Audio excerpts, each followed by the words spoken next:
이 시간 받을 하나님의 말씀 같이 봅니다. 이사야 43장 1절과 2절 두 절의 말씀입니다. 이사야 43장 1절과 2절, 지난주에 저희가 1절을 읽었는데요, 오늘 1절과 2절을 같이 읽도록 합니다. 읽습니다. 야곱아, 너를 창조하신 여호와께서 지금 말씀하시느니라. 이스라엘아, 너를 지으신 이가 말씀하시느니라. 너는 두려워하지 말라. 내가 너를 구속하였고 내가 너를 지명하여 불렀나니 너는 내 것이라. 내가 물 가운데로 지날 때 내가 너와 함께할 것이라. 강을 건널 때 물이 너를 침몰하지 못할 것이며 내가 불 가운데로 지날 때 타지도 아니할 것이요 불꽃이 너를 사르지도 못하리니. 아멘. 자리에 앉으실 때 앞뒤하고 계신 분들에게 서로 인사하시기 바랍니다. 움직이진 마시고요, 그냥 인사만 나눠주시기 바랍니다.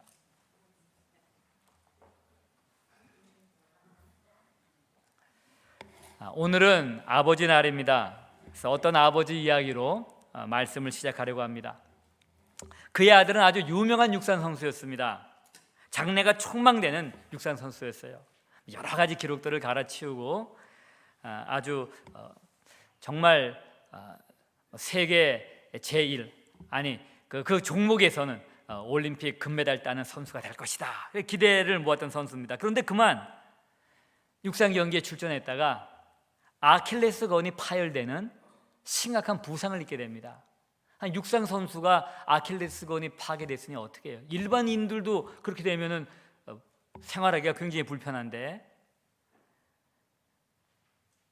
아들이 육체적인 고통을 당하는 것과 절망감에 몸부림치는 것을 곁에서 지켜보면서 아버지의 마음은 찢어지는 것 같았습니다. 이후 아들은 22차례에 걸쳐서 수술을 받았고 정말 피눈물 나는 재활 훈련을 했습니다. 그 모든 과정을 지켜보는 아버지의 마음은 너무 안타까웠습니다. 그런데 아들은 그 모든 어려움을 이겨내고 육상 선수들의 꿈의 무대인 올림픽 출전의 자격을 얻었습니다. 아버지는 마치 자신이 올림픽에 출전하는 것처럼 뛸 듯이 기뻤습니다. 그는 아들을 응원하기 위해 스페인으로 날아갔습니다. 1992년 스페인 바르셀로나 올림픽 육상 경기 400m 준결승전 날이었습니다. 출발선에선 아들의 모습이 그처럼 멋지고 날렵해 보일 수가 없었습니다. 그는 아들이 금메달을 목에 걸고 고국으로 돌아갈 것을 굳게 믿었습니다. 출발을 알리는 총소리와 함께 그의 아들은 정말 총알처럼 튀어나갔습니다. 이제 결승전까지는 200m도 채 남지 않았습니다. 조금만 더 힘을 내서 달리면 아들은 준결승전을 통과하고 마침내 금메달을 딸 수 있을 것 같았습니다. 그런데 절벽 질주하던 그 아들이 갑자기 경기장에 쓰러졌어요. 아버지의 심장은 털컥 내려앉았습니다. 의료진들이 뛰어가는 게 보였고 아들이 힘겹게 일어서는 것이 보였습니다. 그렇지만 아들은 더 이상 뛸 수가 없었어요. 그는 한 발로 쩔뚝거리면서 결승점을 향해 나가기 위해서 안간힘을 쓰고 있었습니다. 나중에 알고 보니까는 오른쪽 다리 오금, 그 슬화근이 찢어져 버린 거예요. 아버지는 자신도 모르게 관중석에서 일어났습니다. 그리고 경기장으로 뛰어들어갑니다. 안전요원의 제지를 뿌리치고 아버지는 자신의 아들에게 달려가 그를 끌어안습니다. 얘야, 이렇게까지 할 거 없어. 그냥 나가자. 아들이 대답합니다. 아버지, 저는 경기를 마쳐야 합니다. 그때 아버지가 말합니다. 그래? 그러면 우리 같이 이 경기를 마치자. 그리고 둘이 끌어안고 결승점을 향해 걸어갑니다. 관중들은 처음에 도대체 무슨 일이 일어나는지 의아해서 멍하니 보기만 했어요. 그러다가 스크린에 그 두 사람의 얼굴이 크게 클로즈업 되면서 걸어가는 게 보입니다. 상황을 이야기된 관중들은 환호하기 시작합니다. 그리고 한두 사람씩 흐느끼기 시작합니다. 경기장에 뛰어들어간 아버지의 이름은 짐 레드몬드, 아들은 영국 육상 선수 데렉 레드몬드였습니다. 아들은 부상으로 인해서 금메달을 목에 걸고 고국에 갈 수는 없었어요. 그렇지만 사랑하는 아들이 고통 가운데 있을 때 관중석을 박차고 나와 아들의 경기를 마칠 수 있도록 도와준, 함께한 아버지의 뜨거운 사랑은 가슴에 안고 갈 수가 있었던 것입니다. 여러분, 이것이 아버지 짐 레드몬드만의 아들을 향한 사랑일까요? 그렇지 않죠. 정도의 차이가 있을 수가 있고 말로나 행동으로 표신하게 보여주지도 못해도 대부분의 우리 아버지들은 자신을 향해, 자식을 향해 이런 비슷한 사랑을 가지고 있습니다. 지난 세월, 기쁠 때나 슬플 때나 즐거울 때나 괴로울 때나 함께 해주신 우리 아버지들, 감사합니다, 사랑합니다, 그리고 축복합니다. 이 자리에 계신 우리 아버지들에게 다시 한번 감사와 격려의 박수 한번 보내주시기 바랍니다. 우리 자랑스러운 아버지들이죠. 이민사회에서 지금까지 가정을 지키느라 애 많이 쓰셨죠. 얼마나 마음고생하십니까? 육체적으로도 고달프시고요. 정말 장하십니다. 우리는 지난 시간 신종 코로나 바이러스 팬데믹으로 인해 마치 도관계처럼 이 땅과 우리의 마음 가운데 퍼져 있는 두려움을 어떻게 극복하며 살아내야 할지를 대해서 이야기를 나누었습니다. 여러분, 우리를 옥죄어오는 다양한 두려움 속에서 우리는 어떻게 건강하고 의미 있고 풍성한 삶을 살 수가 있을까요?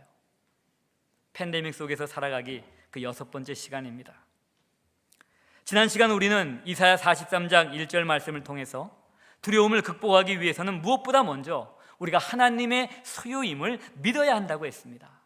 우리가 하나님의 소유임으로 하나님이 우리의 삶을 책임을 지신다는 것입니다.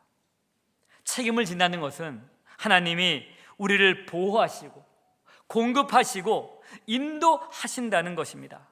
창조주시오, 역사의 주관자시오, 심판자 되신 하나님이 우리 삶을 책임지신다면 하나님 외에 도대체 이 세상에서 우리가 두려워할 것이 과연 무엇이 있을까요? 감리교의 창시자 존 웨슬리가 한 말을 다시 한번 여러분에게 상기시켜 드리겠습니다. 한번 이 말씀을 가만히 생각해 보세요. 저는 평생 15분 이상 걱정이나 두려움에 사로잡혀 본 적이 없습니다.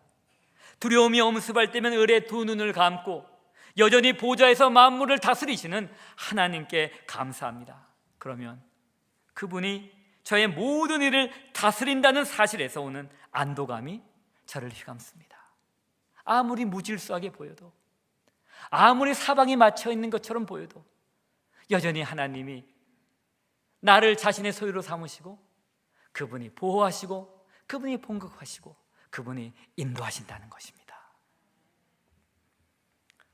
이 시간에는 팬데믹 속에서 두려움을 극복하기 위한 또 다른 방법에 대해 잠시 이야기를 나누겠습니다. 다양한 두려움의 공격을 당하는 팬데믹 속에서 건강하고 의미 있고 풍성한 삶을 살기 위해서는 우리는 하나님이 우리와 항상 함께 하신다는 것을 믿어야 합니다. 이사야 43장 2절 말씀입니다. 내가 물 가운데로 지날 때 내가 너와 함께 할 것이라. 강을 건널 때에 물이 너를 침몰하지 못할 것이며 내가 불 가운데로 지날 때에 타지도 아니할 것이요 불꽃이 너를 사르지도 못하리니. 과거 바벨론과의 전쟁에서 져서 포로로 끌려가고 또 인근 여러 나라로 흩어진 이스라엘 백성들은 아마도 하나님이 도대체 어디 계시냐고 물어봤을 거예요. 도대체 하나님이 어디 계시기에 우리가 현재 이 모양으로 수치를 당해야 됩니까? 하나님의 임재를 상징하는 성전은 파괴되었습니다.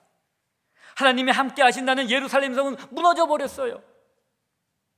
당시 이스라엘 백성들로서는 도저히 상상할 수도 없고 있을 수도 없는 일이 실제로 일어난 것입니다. 기가 막힐 일이었겠죠. 정말 하나님은 우리를 버리신 것일까? 오늘 말씀에 따르면 그렇지 않습니다. 내가 물 가운데로 지날 때 내가 너와 함께 할 것이라. 하나님은 하나님 말씀에 불순종하고 우상을 숭배했던 이스라엘을 이방인의 손을 빌어서 징계를 하셨습니다. 하지만 그것은 회개와 회복을 위한 징계였지 이들을 영원히 버리시려고 하는 것은 아니었습니다. 마치 부모가 잘못을 한 자녀를 징계하듯 하나님은 이스라엘을 징계하신 것이었습니다. 여러분, 이스라엘이 이방 민족에 의해 고통을 당할 때, 그리고 하나님의 이름이 회방을 받고 하나님의 영광이 훼손될 때 가장 가슴 아프셨던 분은 바로 하나님 자신이셨습니다. 너희가 그렇게 안 살아도 되는데, 내가 예비한 풍성한 삶을 계속 누릴 수 있는데, 행복한 삶을 계속 누릴 수 있는데 너희들이 왜 이 모양이 됐냐? 가장 가슴 아픈 분은 하나님이시죠. 그렇지만 하나님은 이스라엘의 회개와 회복을 위해서 그 모든 것을 감수하셨습니다. 혹시 지금 우리가 겪고 있는 상황이 그런 상황은 아닐까요? 고집 세고 교만하고 세상의 즐거움에 빠져 있는 우리들에게 회개와 회복의 기회를 주시기 위해 지금 우리가 경험하는 그 두려운 상황들을 허락하신 것은 아닐까요? 만약 그렇다면 우리는 우리의 삶을 돌아보아야 하는 시간입니다. 겸손하게 우리의 삶을 돌아보고 하나님의 얼굴을 구할 때입니다. 하나님께로 돌이켜야 될 때입니다. 여러분, 우리가 만약 우리의 죄 때문에 온갖 두려운 상황들 속에 있다고 해도 그래도 우리에게는 여전히 소망이 있습니다. 왜냐하면 우리의 회개와 회복을 원하시는 하나님은 여전히 우리를 버리지 아니하시고 우리와 함께 하시기 때문입니다. 내가 물 가운데로 지날 때 내가 너와 함께 할 것이라. 여러분, 하나님은 우리가 물 가운데 지낼 때만 함께 하시는 게 아닙니다. 불 가운데로 지날 때도 함께 하신다고 약속하셨습니다. 여기서 물과 불은 팬데믹을 포함하여 우리의 인생 가운데 겪는 모든 어렵고 힘들고 위험한 일들을 다 포함하고 있는 것입니다. 우리 가운데 어떤 분들은 이런 생각을 하실 수 있습니다. 아, 하나님, 나는 물도 싫고요, 불도 싫어요. 그냥 늘 편안하고 안전하게 살기를 원합니다. 솔직히 저도 동감이에요. 그런데 우리의 삶이 그렇지 않습니다. 인생 도처도처에 물도 있고 불도 있어요. 그뿐만이 아니라 때로는 얼음도 있고 바람도 있습니다. 예수님은 제자들에게 이렇게 말씀하신 적이 있습니다. 요한복음 16장 33절입니다. 세상에서는 너희가 환난을 당하나 담대하라, 내가 세상을 이기었노라. 세상에서는 너희가 환난을 당하나 담대하라. 이거는요, 예수님의 말씀에 순종해서 땅끝까지 복음 증거하며 말씀대로 살려고 애쓰는 사람들한테 지금 하신 얘기잖아요. 그렇게 살아도 환난이 있다고 하는 건데, 그렇게 살지 않는다면 어떤 일을 우리가 이 세상에서 당하고 살까요? 주의 말씀에 불순종하면서 사는데, 여러분, 어떻게 보면 지금 이 시대에는 주의 말씀에 순종하면 순종할수록 환난을 당할 수밖에 없는 시기예요. 그 얼마 전에 대법원에서 그 판결한 게 있잖아요. 그 성적으로 저희와 전혀 다른 생각을 하고 있는 사람들, 그런 사람들 함부로 파열할지도 못하고, 당신 우리 직장에서 일 못합니다, 그것도 못하게 하는 법이 대법원을 통해 대법원 판결이 난 거예요. 그러니까 대법원이 법을 새롭게 만든 거나 마찬가지입니다. 물론 그것이 의회에 가서 그렇게 이제 의회에서 못한다고 한참 막 얘기를 했죠. 그 보니까는 오클라호마의 그 상원의원하고 또 미시피의 상원의원하고 그분들 그 얘기를 하는 건데 진짜 아주 똑부러지게 잘하더라고요. 다 공화당입니다.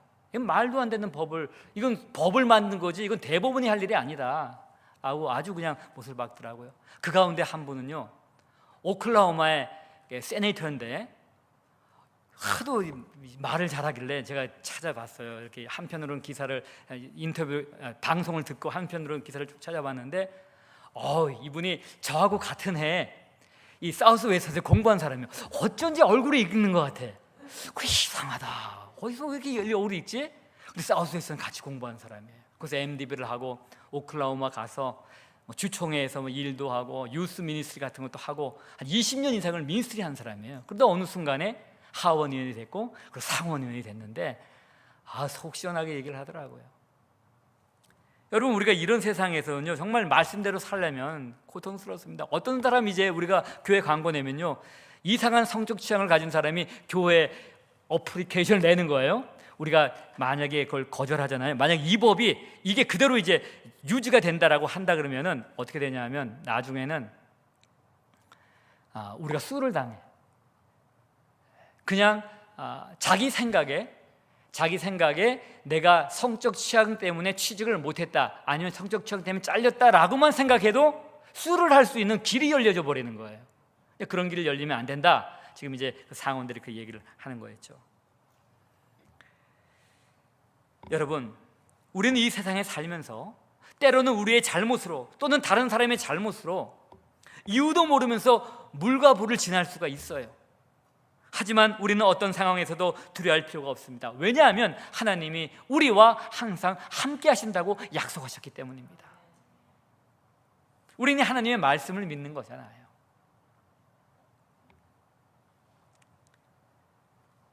이스라엘 가운데 이렇게 약속하신 하나님, 그 하나님은 어제나 오늘이나 영원토록 동일하신 하나님이세요. 그래서 우리가 이 말씀을 오늘 우리에게 주시는 말씀으로 받는 거죠.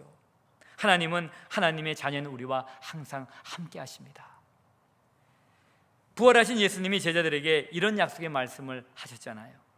마태복음 28장 20절에 볼지어다 내가 세상 끝날까지 너희와 항상 함께 있으리라. 여러분, 창조주 하나님이 그리고 부활의 주님이 우리와 항상 함께 하신다면 우리가 물이든 불이든 무엇을 두려워할 필요가 있을까요? 그 옛날 다윗은 자신과 함께하는 그 하나님을 믿었기에 블레셋의 거인 장군을 향해 담대히 나아가 승리할 수 있었던 것입니다. 그 옛날 다니엘은 자신과 함께 하시는 하나님을 믿었기에 하나님께 기도하기를 중단하지 아니하고 사자굴에 던져졌으나 구원을 받은 것이었습니다. 그 옛날 에스더는 자신과 함께 하시는 하나님을 믿었기에 3일 금시고 죽음을 무릅쓰고 왕에게 나갔고 결국 자신의 동족들을 구원을 했던 것입니다. 다 함께 하시는 하나님을 믿었어요. 여러분, 우리와 함께 하시는 하나님을 믿을 때 우리는 두려움으로부터 벗어나 당당한 삶을 살 수가 있습니다. 우리와 함께 하시는 하나님을 믿을 때 건강하고 의미 있고 풍성한 삶을 살 수가 있는 것입니다. 여기서 우리가 한 가지 생각할 게 있죠. 근데 목사님, 하나님이 함께 하신다는 약속은 알겠는데 잘 안 믿겨져요. 아니, 평소 때는 아무 일이 없을 때는 믿겨지고요, 뭔가 이렇게 잘 될 때는 믿겨지는데 어려움 당하면 믿기가 힘들어요. 그건 여러분뿐만이 아닙니다. 저도 마찬가지고 우리 믿음의 선배들도 마찬가지예요. 환난이 잠시 있다라고 한다면은 그거 그냥 좀 지나가면 되잖아요. 그런데 그게 지속되면은요 굉장히 힘들죠. 정말 하나님 나를 알고 계신가? 나와 함께 하신가? 그럴 수가 있어요. 근데 중요한 것은 우리의 느낌이 아니에요. 우리의 감정이 아닙니다. 살아있고 영혼이 있는 하나님의 말씀이에요. 그분이 함께 하신다고 약속하셨으니까 그분은 말씀대로 하시는 분이잖아요. 우리는 우리가 한 말을 못 지켜요. 근데 하나님은 그러실 수가 없죠. 그 약속의 말씀을 우리는 믿는 겁니다. 또는 어떻게 하나님이 함께하는 걸 우리가 어려운 가운데 알 수 있을까요? 그 하나님을 가까이 나아가 찾아야 되는 거예요. 성령님으로 하나님 우리와 함께 하시지만 문제는 우리가 문제예요. 그래서 함께하는 하나님을 우리가 못 느끼는 거예요. 우리 마음이 둔감해져서 세상 염려에 꽉 찌들어서 세상 즐거움에 꽉 찌들어서 우리가 못 느끼는 거지 하나님이 함께 안 하시는 게 아니에요. 그래서 하나님은 이런저런 어려움을 통해 이런저런 두려움을 통해 우리를 자신 앞에 불러내잖아요. 그래서 그 하나님 앞에 나올 때, 그 하나님의 말씀을 들을 때, 그 하나님을 묵상할 때, 그 하나님께 찬양하고 기도할 때 하나님 나와 함께 계시는구나. 그래서 기도의 자리에 일어날 때 어떨 때 우리는 감격에 겨워서 막 찬양을 하면서 일어날 수가 있는 것이죠. 여러분, 세상에 이런 기회가 어디 있어요? 비록 지금 삶은 좀 어렵지만 이제는 막 매일 새벽 예배 있고 매일 저녁 예배 있고요. 팬데믹 시간 할 때 이런 일 없었잖아요. 특별하게 어떤 기간은 있었죠. 뭐 예를 들어 사순절 기간 동안에 전에 우리가 한 적이 있고, 또 연말에 새해 되기 전에 그렇게 한 적이 있어요. 한 40일 정도 저녁 예배, 새벽 예배 다 2번씩 한 적이 있었는데, 지금은 기약 없이 계속 가는 거 아닙니까? 이렇게. 그리고 바로 이것이 뉴 노멀이에요. 여러분, 그걸 여러분 이제 받아들이셔야 돼요. 이게 뉴 노멀입니다. 하나님이 주신 기회입니다. 우리들을 부르시는 하나님의 기회예요. 그 음성으로 들으시고 하나님께 나오셔야 돼요.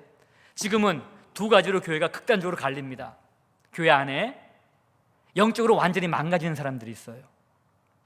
교회에 나오지 않고 사람들 친교하지 않고 격려받지 못하고 또 도전받지 못하고 하니까 완전히 영적으로 그냥 망가져 버리는 것입니다. 말씀 읽는 것도 게을리하고요, 기도도 게을리하고, 그냥 어떤 분은 TV에 쑥 빠져 들어가 있고, 어떤 비디오에 푹 빠져 있고, 컴퓨터에 푹 빠져 있고, 그러나 다른 한편으로 영적으로 막 살아나는 거예요. 말씀에 더 가까이 나갑니다. 기도 더 깊게 들어갑니다.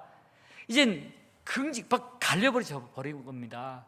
그러니까 어떻게 보면 이거는 예수님이 복음서에 말씀하신 것 같아요. 예수님이 오실 때가 다 됐을 때 이제 알곡과 쭉종이 나누는 시간 되는 겁니다. 예수님이 나와서 가실 필요 없어요. 그냥 우리 삶 가운데 저절로 갈려져 버리는 거예요. 어떻게 보면 우리 인생의 마지막 기회일 수 있습니다. 하나님이 나를 가까이 부르시는 기회가 될 수도 있어요. 아들을 위하여 운동장에 뛰어든 아버지의 이야기로 잠깐 돌아가겠습니다. 고통 가운데 있는 아들과 함께하기 위해 관중 속에 있던 아버지는 경기장에 뛰어들었죠. 그런데 그에게 부상당한 아들의 다리를 고쳐 다시 뛰게 할 능력은 없었습니다. 또한 그에게는 기적적으로 경기의 결과를 뒤집을 만한 신비한 능력도 없었어요. 하지만 그는 아들과 함께하기 위하여 무조건 경기장으로 뛰어들었습니다. 그리고 너무나 아름다운 장면을 올림픽 중계를 보고 있던 전 세계 사람들에게 보여주게 되었던 것입니다. 그런데 이것과는 비교할 수도 없는 더 아름답고 감격적이고 은혜로운 이야기가 있다는 것입니다. 그것은 인생의 경기장에서 완전히 실패하고 결국에는 영원한 심판을 받을 수밖에 없는 우리들을 위해 하나님께서 기꺼이 인생의 경기장에 뛰어들어오신 이야기입니다. 하나님은 아무런 구원의 소망이 없는 우리들을 구원하시기 위해 자신보다 더 귀한 자신의 독생자 예수 그리스도를 우리의 인생의 경기장에 보내셔서 우리를 구원하시고 우리에게 영원한 생명을 주신 것입니다. 그리고 하나님 아버지께서는 성령님을 보내셔서 우리와 영원히 함께 하시게 되셨습니다. 이것이 우리를 향한 아버지의 기이한 사랑의 이야기입니다. 오늘 말씀 맺습니다. 하나님 아버지는 우리 삶의 어떤 상황 가운데서도 우리와 함께 하십니다. 하나님 아버지는 우리가 어떤 상황 가운데 있어도 우리를 버리지 아니하시고 떠나지도 아니하십니다. 현재 우리는 다양한 두려움에 둘러싸인 팬데믹 속에 살고 있지만 하나님 아버지께서 우리와 항상 함께 하심을 믿으시길 바랍니다. 내 상황이 달라지지 않아도 말씀을 믿으시기 바랍니다. 성령을 통해 우리와 함께 하시는 그 하나님께 초점을 맞추시길 바랍니다. 그리고 믿음으로 이 팬데믹 속에서도 하나님을 사랑하고 이웃을 사랑하는 삶을 적극적으로 사시길 바랍니다. 그것이 두려움을 이기고 의미 있고 풍성한 삶을 사는 진정한 비결입니다. 오늘 우리 이 말씀을 생각하시면서 잠시 결단의 기도 드리겠습니다.